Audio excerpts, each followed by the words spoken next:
Welcome back to the Crime Bot.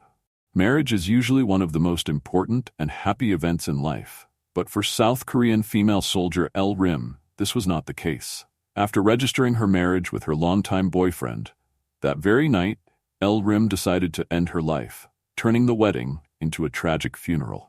Before committing suicide, she left behind a video recording what she had endured in the South Korean military, the pain and humiliation she had suffered. When this video was released, it created a storm of public opinion in South Korea, causing over 400,000 people to sign a petition demanding an investigation into what El had experienced in the military. El Rim was a female officer in the South Korean Air Force. She was not only talented militarily, but also stood out with a beauty no less than celebrities. In the military, she was a proud figure.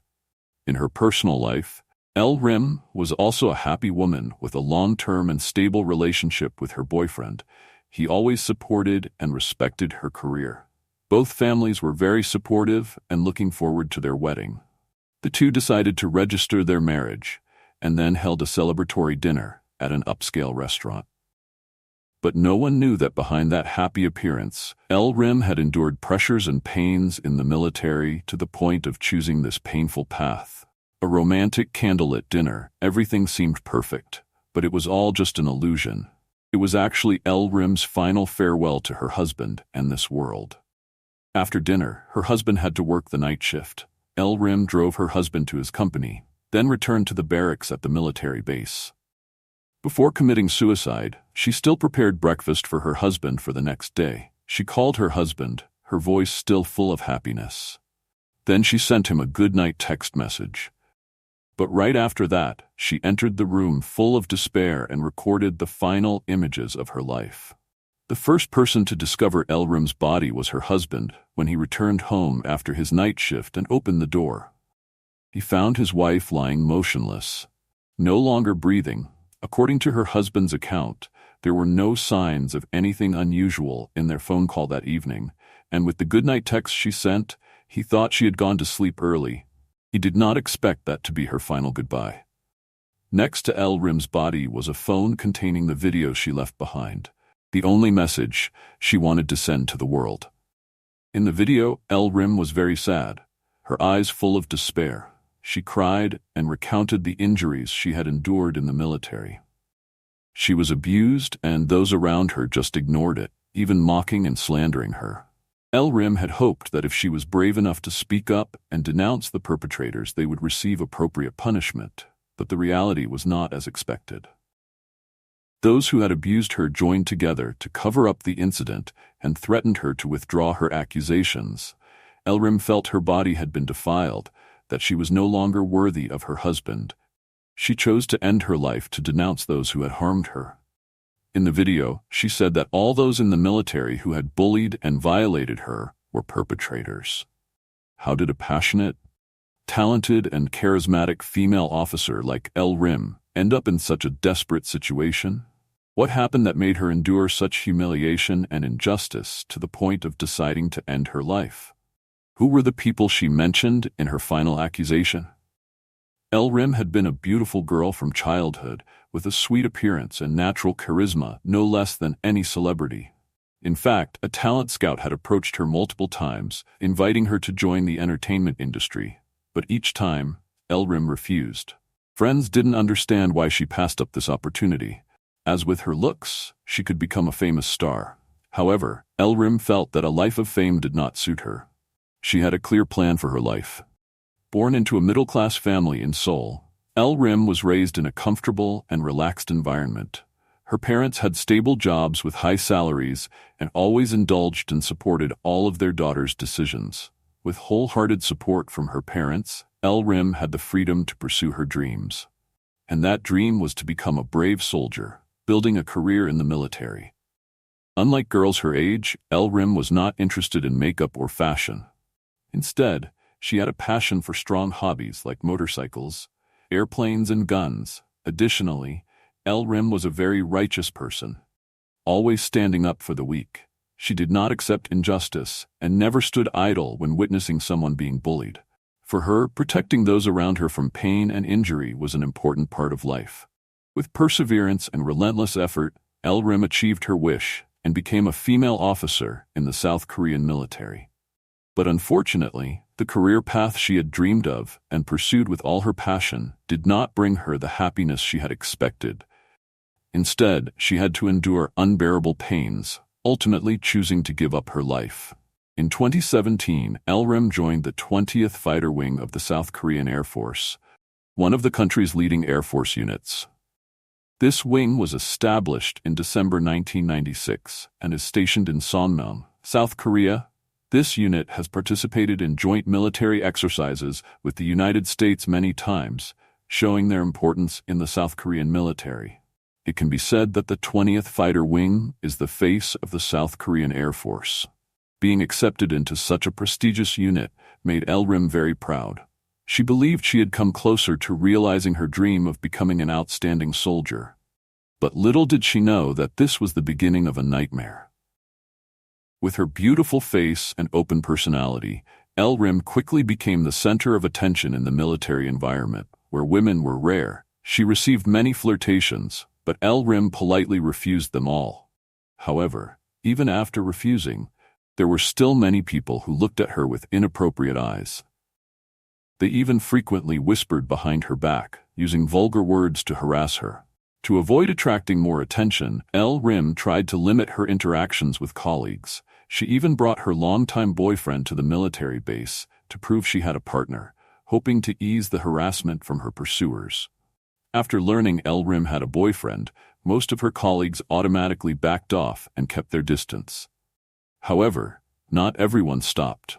Sergeant Jang, a male colleague a few years older than her, who had enlisted before her, took advantage of the senior-junior relationship to constantly harass L. Rim. Due to the nature of work, Jang frequently interacted with L. Rim and constantly used inappropriate words to tease her. Despite knowing she had a boyfriend, Sergeant Jang not only verbally harassed, but also often sought opportunities for physical contact with L. Rim, trying to take advantage of situations to satisfy his desires. At a party with colleagues, Sergeant Jang took advantage of his drunken state to openly harass L. Rim. However, none of the colleagues stood up to protect her. This time, L. Rim could not endure anymore. She forcefully pushed Sergeant Jang away and spoke up to criticize him. After this incident, she avoided contact with Jang, but L. Rim's decisive action had angered him, and he harbored resentment. Later, L. Rim was approached by her superior. Lieutenant No asked her to attend a party as his companion. L. Rim immediately refused because she did not want to be involved with these insensitive colleagues. Feeling rejected, Lieutenant No changed his attitude, becoming threatening and intimidating. He warned that as her superior, if she did not obey, her future in the military would be seriously affected. Threatened by the power of her superior, L. Rim had no choice but to reluctantly agree. However, L. Rim did not expect that this party would be the beginning of the collapse of her life. When she arrived, she discovered Sergeant Jang was also present. This made her even more cautious. Throughout the party, L. Rim refused to drink any alcohol. After the party ended, Lieutenant No said he had to leave early. Taking this opportunity, L. Rim also wanted to leave. However, Sergeant Jang, who was now drunk, blocked her way. He said he had drunk too much and could not drive home, hoping she could give him a ride. Wanting to leave the party as soon as possible, and seeing Sergeant Jang was truly drunk, L. Rim agreed to drive him home. When the car reached a deserted road, Sergeant Jang asked her to slow down. Then he suddenly got up from his seat. Sergeant Jang unexpectedly grabbed the steering wheel from L. Rim's hands, pulled out the car keys, and forced her down onto the seat. Startled by Jang's sudden action, L. Rim immediately resisted. She begged him to stop and tried to call for help, even using her fists to hit him. But in the quiet late night and with Jang's superior strength, L. Rim could not fight back. She was raped by her own senior right in the car. After that horrific incident, L. Rim returned to base with a confused mind, unable to accept what had happened. In pain and desperation, she decided to make Jang pay for his actions. L. Rim went to her direct superior, Lieutenant No, to report the entire incident about being attacked by Sergeant Jang when returning to base. Hearing her story, No appeared sympathetic and committed to reporting the incident to higher-ups. promising that Jang would be dealt with severely. Hearing the promise from her superior, Elrim felt somewhat comforted and returned to the barracks with hope that everything would be resolved fairly. But in reality, Lieutenant No's promise was just a way to buy time. He had no intention of reporting the incident to higher-ups, but instead sought to cover up the incident because No himself also bore some responsibility, especially for organizing an unauthorized party during a time when there were restrictions on gatherings due to the pandemic. He feared that if reported, he would also be implicated. Therefore, right after Elrim left, No contacted Jang, demanding he resolve the matter so as not to affect his own path to promotion. That evening, Sergeant Jang came to see Elrim and threatened her that, since she was about to get married, it was best not to cause any more trouble. Otherwise, he would not let her off. Elrim was shocked to realize that Jang knew about her private life. This caused her to go back to No to clarify the matter. However, this time No revealed his cold nature, saying there was nothing new about this incident. He even warned that if Elrim made a big deal out of it, both sides would not have a good outcome. It was at this moment that Elrim realized No had never intended to help her, only wanting to cover everything up. However, she did not want to let things settle, so she decided to submit evidence from the dashcam in the car that recorded the attack to the military police. She believed Sergeant Jang would soon be punished. But contrary to expectations, although the case was accepted, the military police still did not take any action against Jang. Instead, they repeatedly summoned Elrim to take statements about the incident.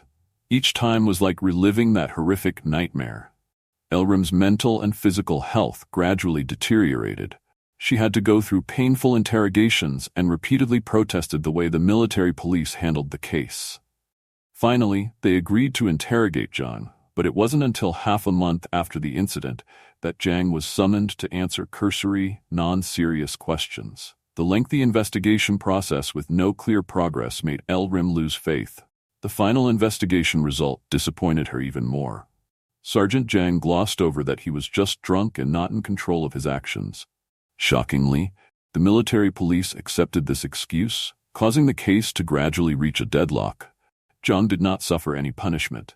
He was only transferred to another position, a meaningless punishment that did not affect his life at all. The South Korean military did not want the incident to affect the image and reputation of the Air Force, so they decided to cover up everything. Additionally, Jang had strong backing, making the military police unwilling to touch this case.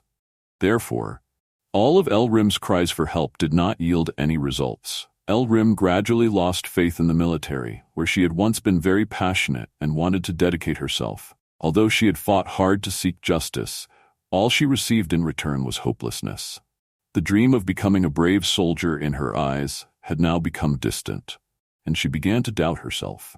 Going through each day in pain and despair, Elrim fell into severe depression. Elrim, who had tried to appear strong, finally could not endure anymore. She requested 2 months of sick leave to rest at home. Unexpectedly, during this time, Sergeant Jang became even more aggressive. He frequently called her in the middle of the night, both threatening and harassing her with vulgar words, threatening that she would never have a peaceful life. Not only Jang, but the military police also sent people many times to persuade Elrim to give up the complaint, telling her to pretend nothing had happened. They even threatened that if she continued to accuse, they would call her parents and boyfriend to reveal everything. These threats plunged Elrim into a mental crisis. She had thought about telling her family and boyfriend the truth about the incident, but she could not bear to let them endure the pain and mental burden like herself. In the end, Elrim decided to bear everything alone. On November 18th, when her sick leave ended, Elrim returned to the unit and was informed that she had been transferred to the 15th Fighter Wing. She accepted the change in work environment with hope that the new place would help her find some peace. But life in the new unit was even more difficult. News of Elrim being abused had spread throughout the Air Force. She became the target of gossip, pointed at and slandered with offensive words when passing by. No one stood up to protect her. At the new unit, colleagues also constantly alienated and isolated her. Despite suffering from severe depression, she was still required to work continuously, leading to her health condition becoming increasingly worse. When returning to the barracks, Rim often found her bed piled with garbage. She had not finished cleaning up when new problems arose. Finally, Rim could not endure any longer. She was determined to make those who had hurt her pay, to make them live the rest of their lives in regret and guilt. Rim decided to end her life with the purpose of exposing the truth and bringing those who had harmed her to light. Hoping that her departure would be a strong blow to those who harmed her, she left behind clear evidence of the crimes of those who had abused her. However, after Rim's death, her superiors and military leaders in South Korea did not take this case seriously. The Ministry of Defense only considered her death as a minor incident and issued a perfunctory announcement on the official social media account of the South Korean Air Force. This indifference deeply pained Rim's father. He could not let the sufferings his daughter had endured be forgotten and covered up. In his grief, he submitted a petition to the Blue House website calling for justice for his daughter. The petition accused those involved in the incident and demanded that all the truth be brought to light before the public. Immediately, the case shocked South Korea. No one could have imagined that in a famous military unit like the South Korean Air Force, such brutal acts existed. The incident quickly spread, and within just 2 days, over 400,000 people had signed the petition demanding action against those involved. Under public pressure, the South Korean Ministry of Defense finally had to act. Within 2 days, Sergeant Jang was urgently arrested. He not only admitted to all accusations, but also confessed to attacking another female soldier. Although the South Korean legal system is known for being lenient with offenders related to sexual abuse, with many only sentenced to 2 to 3 years in prison, under public pressure, Sergeant Jang was finally sentenced to 9 years in prison. However, those who had tried to cover up the incident still did not face any punishment. Later, Rim's father hired a lawyer to sue those involved for intentionally concealing the truth. During the investigation and evidence collection process, Rim's lawyer also discovered that besides Sergeant Jang, Rim had been abused by other superiors as well. The incident had many consequences, causing the Chief of Staff of the South Korean Air Force, Lee Sung-yong, to resign for not handling the case properly. The South Korean Minister of Defense also had to publicly apologize and self-criticize. Former South Korean President Moon Jae-in also made a public speech about this case, emphasizing the importance of ensuring safety and protecting the rights of those serving in the military. Rim used her own life to expose this brutal truth. But there are still many people like her silently enduring pain and injustice without being able to speak up. What do you think about this case? Leave a comment and discuss with us. If you like the cases we share, don't forget to subscribe, like, and share the channel. This is The Crime. Goodbye, and see you in the next episodes.